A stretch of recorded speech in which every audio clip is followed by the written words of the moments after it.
Ces fruits-là sont les fruits de la ronce à feuilles d'orme. Et la ronce bleue des sous-bois qui apprécie les zones ombragées fait des petites drupes blanchies par une cire, comme ça, qui sont beaucoup plus petites.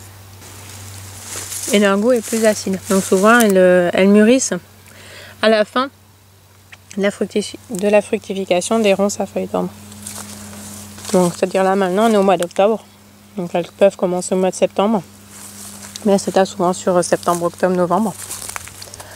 Alors que la ronce à feuilles d'orme va plutôt fructifier en été. Tant qu'elles ont des conditions optimales pour fructifier, elles continuent de produire des fleurs et des fruits. Donc si vous avez un hiver doux, c'est possible d'avoir des ronces quasiment toute l'année. La plante qui prend le relais des mûres, c'est le cynorrhodon. Donc il va blêtir avec les coups de froid. Et généralement, ces fruits vont pouvoir rester jusqu'à la fin de l'hiver, février-mars. Ça s'accompagne aussi du cornouiller sanguin, qui est celui-ci. Donc il fait des petites baies noires. Et pareil, c'est une espèce assez perpétuelle, hein. Elle en fait à partir du mois de mars. C'est l'une des premières à produire des fleurs. Donc c'est très mellifère. Et ces fruits commencent à la fin de l'été et peuvent comme ça se multiplier jusqu'à ce que les conditions le permettent. Et c'est une plante qui supporte le gel, le froid jusqu'à moins 40. Et quand les hivers sont trop longs, la plante qui fait le lien, c'est le lierre grimpant. Donc ces fleurs commencent maintenant, au mois d'octobre. Il va commencer à fructifier au mois de novembre, décembre. Et ces fruits vont tenir jusqu'au mois de mars.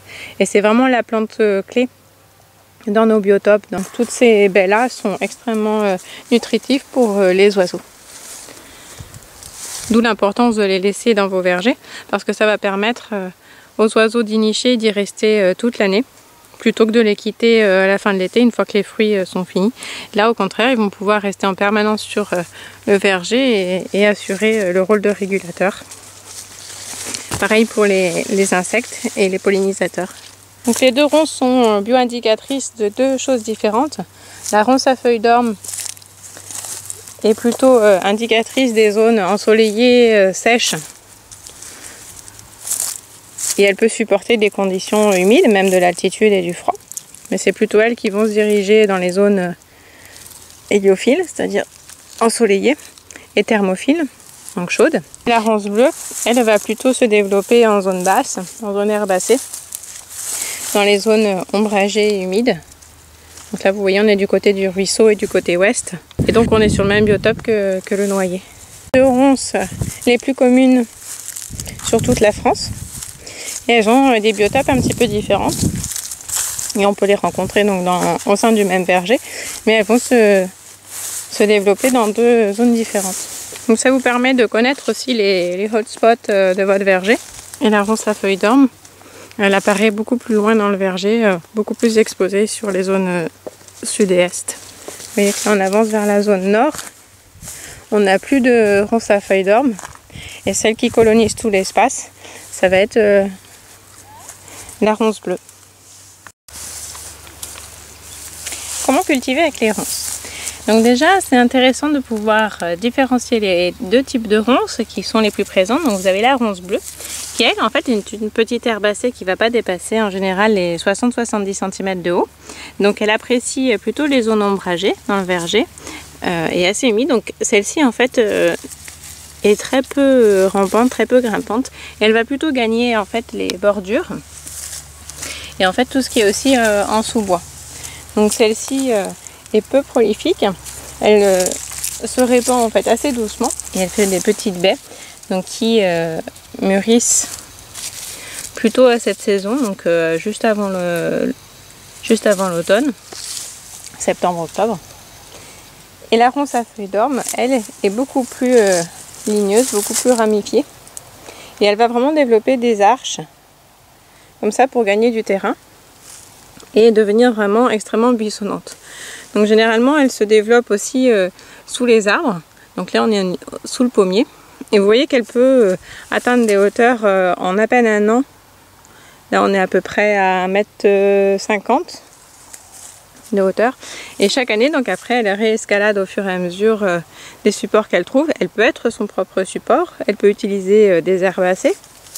Donc là par exemple la berce, elle a grimpé sur la berce. Et à partir du moment où elle va rencontrer une forme arbustive, que ce soit une plante grimpante comme ici par exemple le rosier, ou tout de suite le tronc d'un arbre, eh bien elle va pouvoir l'escalader ensuite pour pouvoir gagner des hauteurs beaucoup plus impressionnantes. Donc là vous voyez le cynorhodon, donc le rosier canina, le rosier des chiens.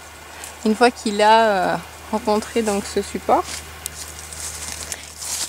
il se lignifie. Donc on s'en rend compte puisqu'il devient marron. Il crée une petite écorce comme du bois.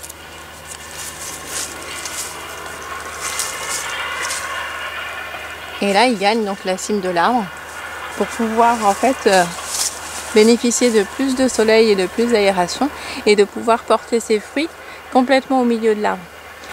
Donc les oiseaux finalement vont pouvoir plus accéder à ces fruits, notamment en hiver. L'arbre va perdre ses feuilles et tous ces fruits qui sont souvent très colorés, rouges, noirs, orangés, roses, vont se voir vraiment de très très haut en hiver et les oiseaux vont juste avoir à se nicher sur les branches pour pouvoir les manger.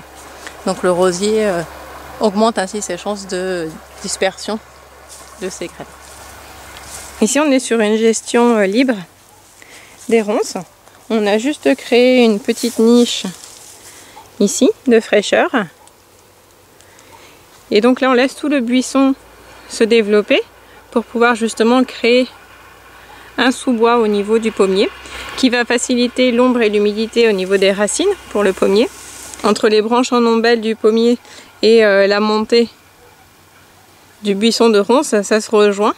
Et généralement après les ronces aussi escaladent, soit par l'intérieur, soit tout simplement en accédant aux branches latérales. Et puis voilà, donc ça crée vraiment un dynamisme ici. Et les fruits permettent vraiment une permanence des oiseaux, ainsi que toutes les petites graines des herbacées, souvent les astéracées. Le pommier va ainsi, grâce simplement à la présence donc des herbacées, des grandes herbacées, notamment des astéracées, et du buisson de ronces, va pouvoir très rapidement accueillir la faune qui va réguler donc ces parasites.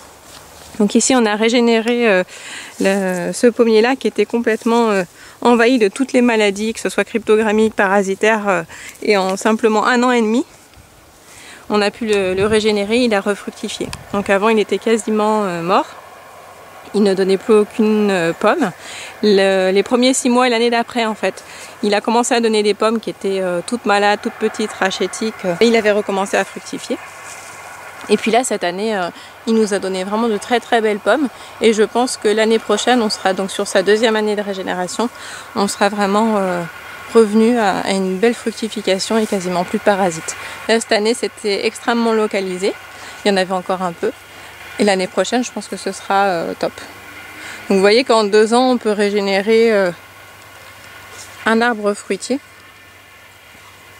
en recréant ces symbioses avec les plantes et bien sûr donc la faune qui va venir s'y installer. Donc je vous emmène justement sur un buisson qu'on a commencé à sculpter qui a 1 an et demi. Donc on lui a accordé plusieurs fonctions. Et alors, la première partie c'est de créer vraiment une haie brise-vent, donc qui va entourer toute la partie exposée au vent dominant, notamment du nord, du nord-ouest et du nord-est. Donc ça crée toute une arche. Et à l'intérieur, on l'a utilisé comme puits de chaleur. Au niveau de cette niche-là, pour vous montrer un petit peu le design en cours, il va y avoir des rejets de pruniers que l'on va sélectionner. On a sélectionné ce rejet-là, ce rejet-là. Là, c'est un ancien qu'on a régénéré. Et ici, on a un jeune plant fixateur d'azote, donc c'est un robinier faux acacia. Donc pour l'instant, il est protégé dans l'espace buissonnant. Je pense que l'année prochaine, il va arriver largement au-dessus. Et au centre, on a un figuier nain. Donc l'année prochaine, on va ressemer des herbacées à l'intérieur. Je pense qu'on va choisir du maïs et des tournesols. Et peut-être du sarrasin. Donc vous voyez que sur chaque niveau, vous pouvez cultiver plusieurs espèces, plusieurs variétés. sans qu'il y ait de compétition. Au contraire, le buisson de ronce va servir de support pour les espèces grimpantes ou lianescentes. Donc ce qu'on va planter aussi, c'est des courges et des concombres, donc qui affectionnent les mêmes biotopes. Et ce qui est génial, c'est que justement tous les concombres, hop, vont pouvoir se hisser sur le dessus, créer une canopée là pour les feuilles, emmagasiner de la chaleur, être complètement au-dessus de la zone humide, ce qui va éviter toutes les maladies cryptogamiques. Vont bénéficier de la zoochorie des ronces, notamment les araignées qui vont gérer les parasites du concombre. Et les concombres vont être donc toujours sur une surface aérée en dessous, tout en gardant une humidification, on va dire, correcte, mais qui ne va jamais encourager le développement du mildiou ou autre. Et comme ils se retrouveront à 1 ou 2 mètres, bah déjà, ils vont bénéficier de plus de lumière, ils vont être super bien exposés plutôt que d'être sur le sol, et nous, pour la cueillette, hop, à portée de main, impeccable. Vos arbres sont déjà arborescents, mais ils vont pouvoir ensuite continuer leur course sur l'arbre. Cette manière-là, d'après ce qu'on a expérimenté, nous paraît être la plus intéressante parce qu'elle est vraiment multifonction, tout en respectant le rythme de développement de la ronce. Et c'est celle qui va avoir un design le plus optimisé pour la permaculture.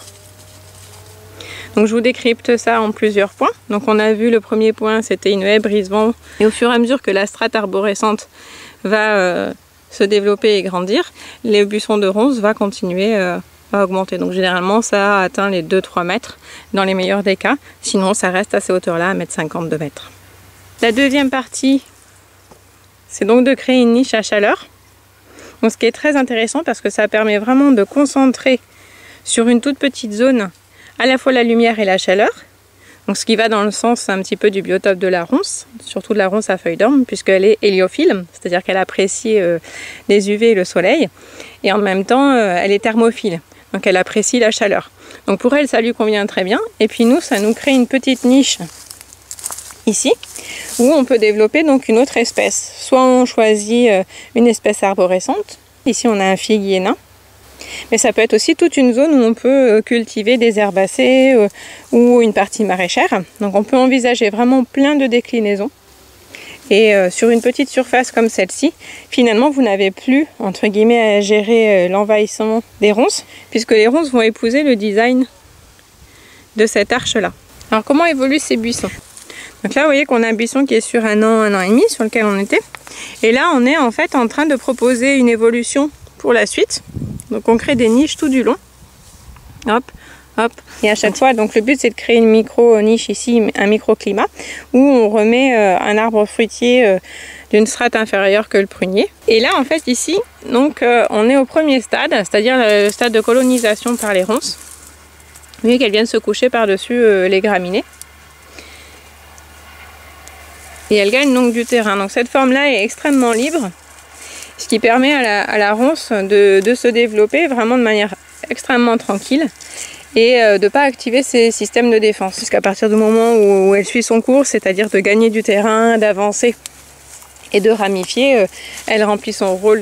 Là vous voyez les premières années, ce que ça donne pour un buisson. Donc on est sur une forme assez basse et donc au fur et à mesure on les sculpte pour arriver à des buissons beaucoup plus hauts. Et puis ça augmente au fur et à mesure comme ça. Et ce design-là, finalement, après se fixe grâce justement aux herbacées et notamment aux espèces lianescentes. Donc le liseron ici, il adopte complètement la forme. Hop, et puis les ronces se suivent au fur et à mesure. Donc comment on fait pour arriver à cette symbiose avec les ronces ? Eh bien tout simplement il faut suivre l'orientation naturelle des ronces. À partir du moment où vous allez encourager le développement de ces ramifications, vous ne la contraignez pas dans son développement. Donc le but c'est de sculpter au fur et à mesure de votre niche avec les ramifications. Donc vous les tressez assez simplement, hein. Vous les prenez toujours dans le sens de la lumière, n'allez pas à contresens. Et puis donc vous les tressez et vous les croisez. Donc je vais vous montrer ce que ça donne un petit peu sous les feuilles. Donc voilà, vous voyez qu'à chaque fois les branches s'entrecroisent, les ramifications s'entrecroisent et puis elles escaladent au fur et à mesure. Vous voyez que des liserons grimpent aussi. Et puis donc les rejets de pruniers qui vont être nos futurs pruniers apprécient aussi ce couvert là. Donc parce que ça leur permet d'avoir une protection contre les chevreuils ou les sangliers qui pourraient les abîmer. Donc là ici c'est pas le cas parce que tous les vergers du village sont grillagés. Mais si vous êtes sur une forêt jardin ouverte, ça les protégera naturellement sans que vous ayez à acheter du matériel ou à créer une protection autour de vos arbres. Notre intérêt pour le jeune rejet ou votre plant, si c'est par semis, c'est qu'en fait tout l'intérieur, ça va permettre une protection contre le vent, contre le gel, contre les trop fortes chaleurs, parce que souvent les jeunes plants ont besoin quand même de situations ombragées ou d'humidité, et d'humidité j'ai envie de dire. Donc si vous êtes sur une zone extra exposée, comme dans les zones rudérales ou les zones méridionales, le fait d'avoir des ronces sur vos sols, ça va vous permettre de protéger vos plants contre tous ces désagréments climatiques. Et c'est d'ailleurs ce qui se passe dans les haies forestières. C'est une des premières fonctions mères de la ronce, c'est de pouvoir protéger les jeunes arbustes lors de leur développement. Et donc en même temps sur le rôle écologique au niveau de la zoochorie, donc bien sûr vous avez tous les oiseaux notamment qui vont venir réguler. Les araignées, c'est important de laisser les araignées parce qu'elles vont pouvoir réguler la population des insectes, sachant que la majorité des parasites des ronces et des arbres fruitiers sont des insectes volants, que ce soit des insectes de jour ou des insectes de nuit. Donc les toiles d'araignée permettent une présence permanente et elles capturent en même temps toutes les graines des astéracées qui vont ensuite pouvoir s'implanter dans le biotope. Donc c'est les bases essentielles pour permettre ensuite la bonne santé des arbres fruitiers. D'où l'intérêt justement de commencer par le développement des ronces et puis ensuite donc le développement de vos arbres fruitiers. Dans cette arche là, dans le buisson, on laisse donc les rejets reprendre et puis on sélectionne en fonction des écarts optimum ceux qu'on va laisser se développer en arborescent et ceux qu'on va laisser en forme buissonnante ou arbustive. Donc pour tailler, un simple outil suffit. Vous pouvez même prendre juste un sécateur. Donc l'essentiel c'est que ce soit des outils toujours propres. À partir du moment où vous allez avoir de la rouille, vous allez transmettre des maladies aux plantes. Donc là on va simplement couper la zone à l'intérieur sans toucher donc aux rameaux qui se sont développés cet été, puisque c'est sur cela que se développeront les fruits l'année prochaine. Et donc on va redessiner juste l'intérieur de notre niche. C'est en sélectionnant ces rameaux là, vous allez permettre à la plante finalement de gérer aussi son système d'alarme, puisque vous ne la mettez pas en danger. Ces rameaux ne vont pas durer après l'hiver et ne vont pas être utiles à la plante l'année prochaine. Donc en sélectionnant une taille sur ces rameaux là uniquement, la plante ne va pas développer ces systèmes d'alerte.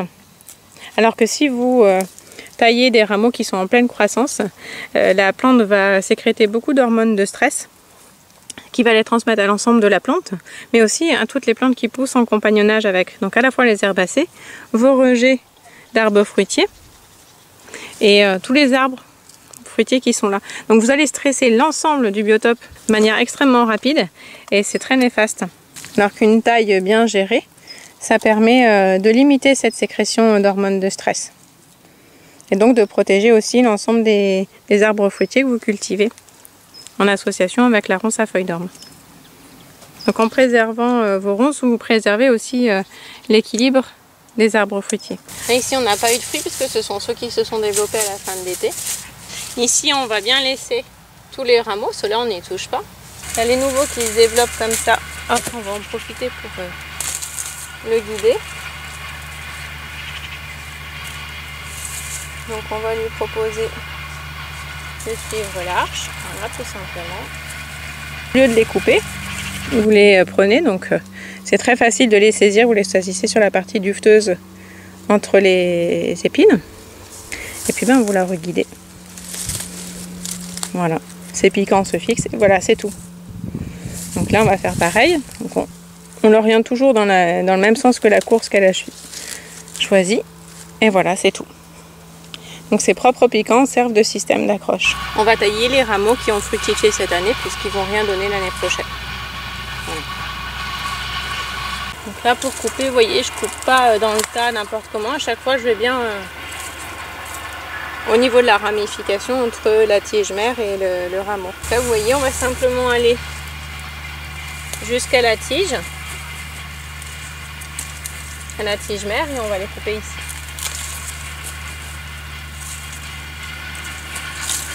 Voilà, c'est tout.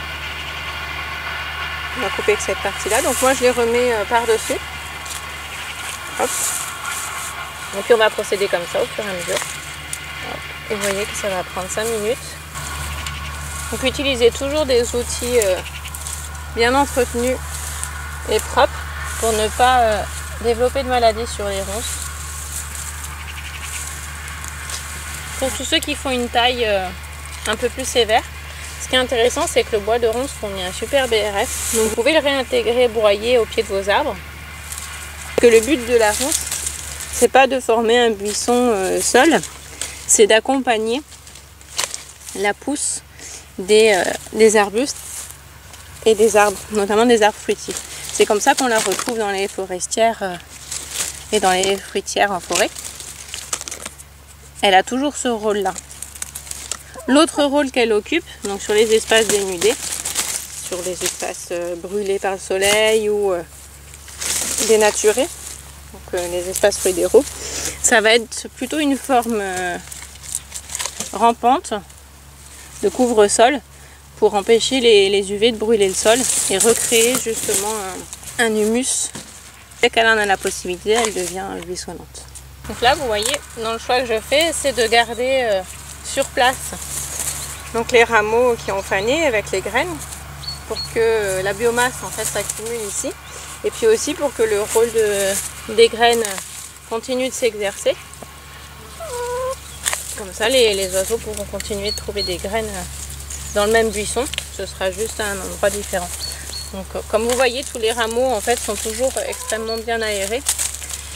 L'idée, c'est pas de les enfoncer en dessous, puisque ça pourrait moisir, et plutôt de les rajouter comme des strates au-dessus. Et pensez à laisser les rameaux ligneux morts, justement pour tous les insectes qui l'utilisent comme matériau de construction, et notamment l'abeille des ronces, qui est inféodée donc aux ronces. 42 minutes, on a redessiné l'arche intérieure. C'est tout ce qu'on aura à faire comme entretien. Donc on peut le faire une fois ou voire 2 fois dans l'année. Donc la première fois, ça va être au printemps ou au début de l'été. En fait, vous allez avoir beaucoup de ramifications qui vont se développer par là. Donc l'essentiel, ça va être de les guider pour créer l'arche. Et puis toutes celles qui vont être vraiment trop envahissantes, vous les coupez donc au niveau de la ramification. La deuxième taille, c'est maintenant à la fin de l'été, début de l'automne, quand les fruits ont complètement séché. Donc cet entretien, vous voyez, permet de redégager les espaces, ce qui permet aux poules d'y accéder, et ça va être la même chose pour d'autres animaux. Donc si c'était un espace ouvert, tous les petits mammifères pourront venir y trouver un refuge ou un habitat pour l'hiver sans souci. Les cocottes ici, elles créent des petites galeries, ce qui permet d'aérer le sol et puis de retourner aussi toutes les graines ou tout ce qui peut y pousser. Donc c'est tout à fait positif aussi. Et là, vous voyez qu'on retrouve donc le jeune prunier ici. Sans être dans une forêt, vous voyez que rien que le buisson de ronces vous recrée déjà un microclimat équivalent à un sous-bois. Donc à la fois ombragé, clairsemé, avec des feuilles, une litière et une humidité. Très intéressant pour la période arbustive, pour les semis ou les jeunes plants d'arbres fruitiers. Du coup, envisagées comme ça, les ronces ne créent plus du tout d'entretien. Et au contraire, elles sont optimisées dans leur rôle et ce qui nous aide dans la régénération des vergers. Qu'est-ce que vous pouvez faire de ces buissons une fois qu'ils deviennent tous complètement ligneux? Eh bien, soit vous avez la possibilité donc de les raser à blanc et de régénérer le système racinaire qui va vous donc recréer de nouveaux buissons. Et avec tous les rameaux morts, vous pouvez aussi donc les broyer pour faire du BRF, soit que vous repoussez au pied des ronces pour nourrir le sol, ou alors pour l'utiliser ici pour constituer ensuite une butte surélevée et cultiver donc des légumes. Soit vous pouvez les laisser en l'état et les utiliser comme support de construction. Donc soit en support de maraîchage, si vous voulez cultiver par exemple des cucurbitacées. C'est super bien parce que vous allez pouvoir les cultiver en hauteur pour les mêmes raisons qu'on a expliquées tout à l'heure. Donc à la fois sur des ronces vivantes ou sur des buissons morts de ronces. Ou alors vous pouvez de manière complètement originale les utiliser comme structure de construction pour créer des murets. Vous pouvez d'ailleurs développer des ronces dans cette optique-là, c'est-à-dire vous designez des haies. Une fois que les buissons sont morts, et ben vous les utilisez comme système armé, comme le béton armé. Vous les utilisez en système de construction pour servir de structure pour la construction du muret en cob. Voilà, ça c'est une autre manière de recycler ensuite les buissons ligneux morts des ronces. Vous voyez, avec beaucoup d'imagination, on peut arriver à décliner sur tout le cycle de la vie des ronces beaucoup de formes et d'utilités différentes. Souvent, les gens ont une conduite extrêmement agressive avec les ronces, on les taille, on les arrache, on les brûle, on les coupe. Et ça active les défenses immunitaires des ronces, et notamment la production des épines et de tous les systèmes de défense. Et en concentrant également les tanins à l'intérieur. Donc vous avez plus de chances de vous faire mal en agressant les ronces qu'en allant dans leur sens. Les ronces se canalisent d'elles-mêmes sur ces formes arbustives et sont beaucoup moins envahissantes puisqu'elles n'ont pas leur système de défense activé. Donc elles suivent un cours beaucoup plus régulier, alors que si vous les agressez, elles vont disant aïe, on est en danger, il faut qu'on maximise la rapidité de croissance, il faut qu'on maximise la colonisation du terrain. Ils vont booster tout leur système immunitaire, tout leur système de défense et surtout la production d'hormones de croissance. Donc en voulant les réguler, en fait, vous faites que les stimuler. Et la particularité des plantes grimpantes et des plantes dites envahissantes, c'est qu'elles contiennent souvent une hormone de croissance. Et cette hormone de croissance, c'est ce qui leur donne leur vitalité et leur capacité à vite gérer un milieu qui est exposé. Donc cette hormone de croissance, elle se concentre dans ces parties qui vont ramifier ici, qui vont totalement blanchir au fur et à mesure, qui vont plus développer de feuilles tout de suite, mais qui vont plutôt développer des radicelles.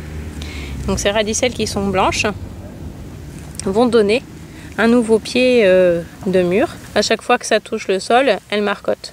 L'autre utilité que vous pouvez en faire, c'est de sélectionner ces parties-là, donc les radicelles et puis la partie ici en transition quand elle devient blanche. Vous la broyez, vous la diluez avec un petit peu d'eau de pluie et vous la tamisez. Et ensuite donc vous avez une substance que vous pouvez utiliser comme hormone de croissance pour vos semis, vos boturages. Donc les buissons de ronces, l'idéal c'est vraiment de les sculpter plutôt que de partir sur une taille agressive. L'idéal pour les ronces, c'est vraiment d'avoir une grande liberté à suivre un chemin horizontal, bien plus que vertical. Et l'idéal, c'est vraiment une haie. Donc on fait tout le tour du verger avec les ronces, ce qui fait qu'elles sont occupées à gagner ce terrain-là, plutôt que d'aller envahir le cœur du verger. Et ça va créer une haie brisement, une haie fruitière aussi, puisque vous voyez que tous les rejets après deviennent arborescents. Et même dans la haie, vous voyez qu'on garde cette idée des niches dans lesquelles on peut replanter des arbustes. Donc ici on a replanté des noisetiers. Il y a des noyers qui poussent spontanément. Il y a des pruniers. Des rosiers, etc., etc. Ça permet de créer des buissons de ronces, donc des fruitières, à la fois à l'intérieur du verger et aussi le long des chemins. Donc comme c'est le biotope des ronces à feuilles d'orme, vous voyez que c'est tout à fait adapté. Et en même temps, les passants comme ça peuvent profiter des plaisirs des murs en cueillant. Ici, au fur et à mesure, donc les ronces vont gagner du terrain et vont participer à recréer une haie forestière avec les rejets libres et puis les semis libres des espèces fruitières de tous les vergers alentours et aussi des espèces forestières qui peuvent provenir des stations boisées un peu plus loin grâce aux oiseaux. Voilà, ça participe à régénérer une haie forestière et une haie fruitière petit à petit.